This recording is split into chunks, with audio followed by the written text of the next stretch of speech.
అందరికీ నమస్కారం.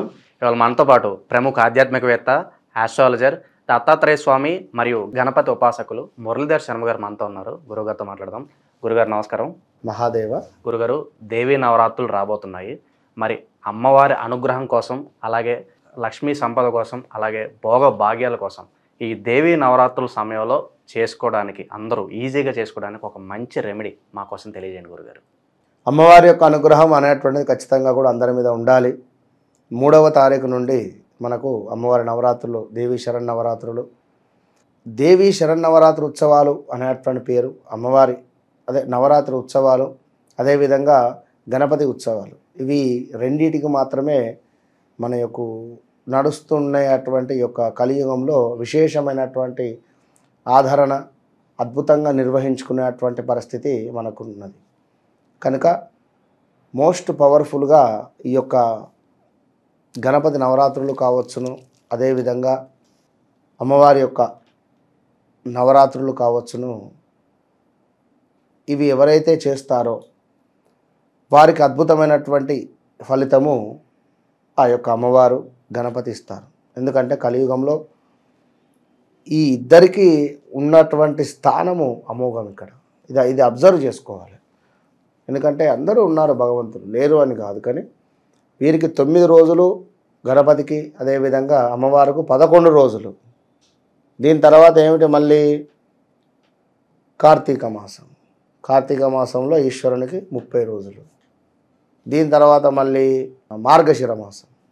ఇదేమిటి, వెంకటేశ్వర స్వామికి విశేషంగా కొలవాలి అని. ఇట్లా ఉండేటువంటి యొక్క పరిస్థితులలో మరి యొక్క దేవీ శరన్నవరాత్రి ఉత్సవాల్లో భాగంగా మొదటి రోజు 3వ తారీఖు గురువారం రోజు ఏం చేయాలంటే, పొద్దున్నే చక్కగా కూడా మొత్తము కూడా ఇల్లు శుభ్రం చేసుకోండి. ఫస్ట్ ఇల్లు అంతా కూడా శుభ్రం చేసుకొని, మరి నేను చెప్పేటువంటి వస్తువులు ఏవైతే ఉన్నాయో ఇవి ఇంట్లో ఉన్నాయా చూసుకోండి. ఇవి ఇంట్లో ఉన్నా, ఇలాంటి సిచ్యువేషన్స్ చేసుకున్నా కూడా అలక్ష్మీ దేవతను ముందు ఇంట్లోంచి బయటికి పోయిన తర్వాత లక్ష్మీదేవి ఇంటికి వస్తుంది. కనుక చెప్పులు, పనికిరాని చెప్పులు కానీ, లేదా తెగిపోయినటువంటి చెప్పులు కానీ, ఇలాంటి వస్తువులు ఇంట్లో ఉన్నాయా చూసుకోండి. లేదా చెప్పులను పై భాగం మీద పెట్టిన, విన్నారా, అంటే మన నెత్తి మీద శని ఉన్నట్టే. ఇక ఇట్లా చెప్పులను ఈ యొక్క సెల్ఫ్ల పైన కానీ, సజ్జల పైన కానీ పెట్టకూడదు. పాత చెప్పులన్నీ బయటపడేస్తే మంచిది. లేదా కొత్తవి అయినా చెప్పులను పైన దాచిపెట్టకూడదు. మనం పడుకునేటువంటి మంచాల కింద కానీ ఈ చెప్పులను ఈ విధంగా పెట్టేటువంటి ప్రయత్నాలు చెయ్యరాదు, గుర్తుంచుకోండి. ఇక వీటితో పాటుగా బొమ్మలు, ఇంట్లో ఏవైనా ఖరాబ్ అయిపోయినవి కానీ, విరిగిపోయినవి కానీ, పగిలిపోయినవి కానీ, చిత్రపటాలు ఇలాంటివి ఏమైనా ఉన్నాయా ముందే 3వ తారీఖే క్లీన్ చేయండి. పొద్దుటే గంట సేపు ఇదంతా సెర్చ్ చేయండి మొత్తం. ఇక మరొకటి వాచ్, గోడ గడియారం కావచ్చును, చేతికి పెట్టుకునే వాచ్ కానీ, ఇది ఖరాబ్ అయ్యింది అనే నిర్ధారణ వస్తే తీసి బయట పారేయండి. దీన్ని ఏదో రిపేర్ చేయించి మళ్ళీ ఇంట్లో పెట్టుకునే ప్రయత్నం చేయొద్దు. నేను ముందే చెప్తున్నాను, దీంతో ఇబ్బందులు ఎదురవుతాయి.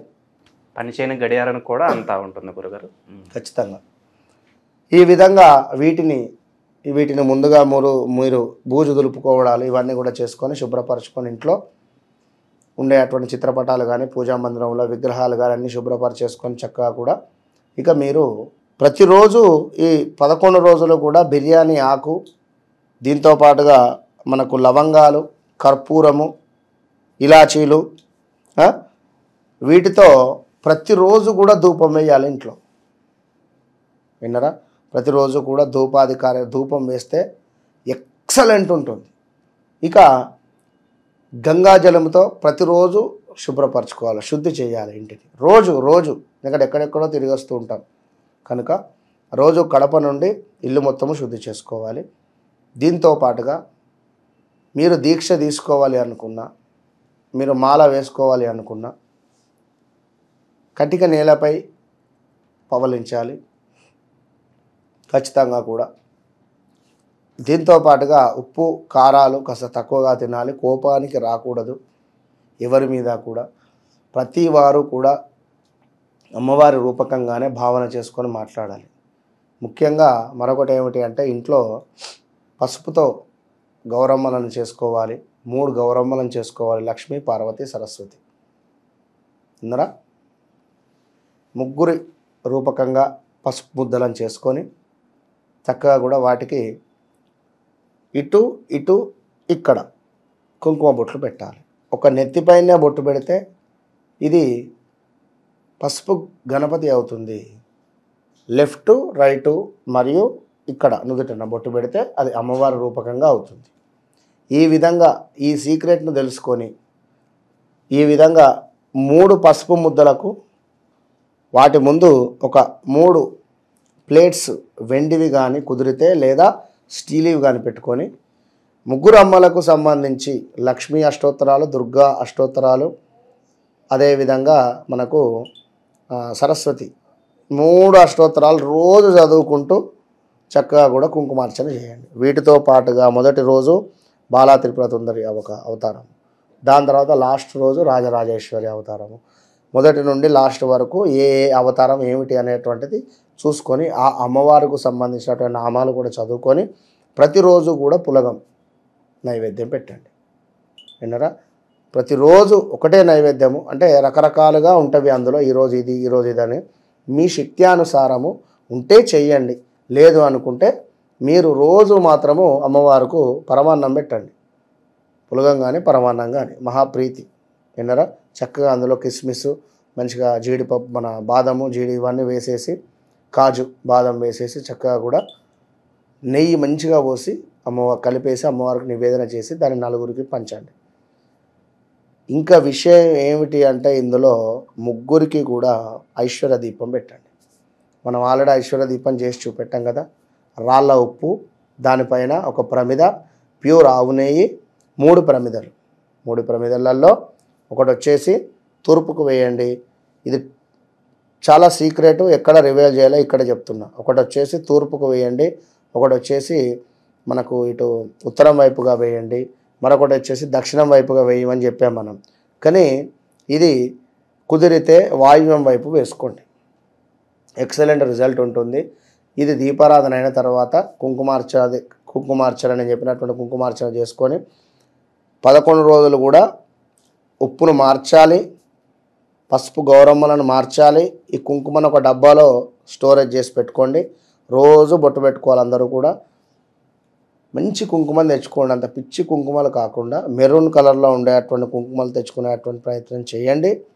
ఇక ముఖ్యంగా మరొకటి ఏమిటయ్యా అంటే ఈ ఏదైతే ఉందో రాళ్ళ ఉప్పును పారే నీటిలో వేయండి. లాస్ట్లో ప్రతిరోజు కూడా పసుపు ముద్దలను చేసి పెట్టుకోవాలి.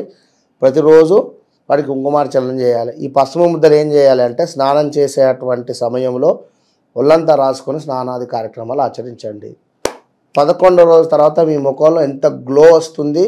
దీంతో పాటుగా అమ్మవారి రూపకంగానే మీరు మారిపోతారు. అసలు అష్ట ఐశ్వర్యాలు కూడా మీకు సిద్ధిస్తాయి. ఏ పని అంటే ఆ పని, ఇంట్లో ఆటంకాలు కానీ, అనుకున్న పనులు అనుకున్నటువంటి విధంగా జరగటం లేదు అనుకున్నా కానీ, ఆర్థికంగా కానీ చితికిపోయి ఉన్నామని కానీ, ఇది మీరు చేయండి. చేసి కింద కామెంట్ పెట్టండి. ఓపెన్ ఛాలెంజ్ అంతే. దేవీ నవరాత్రుల సమయంలో అమ్మవారి అనుగ్రహం కోసం ఎలాంటి రెమెడీ చేయాలో చాలా చక్కగా వివరించారు గురుగారు. నమస్కారం అండి. మహాదేవ.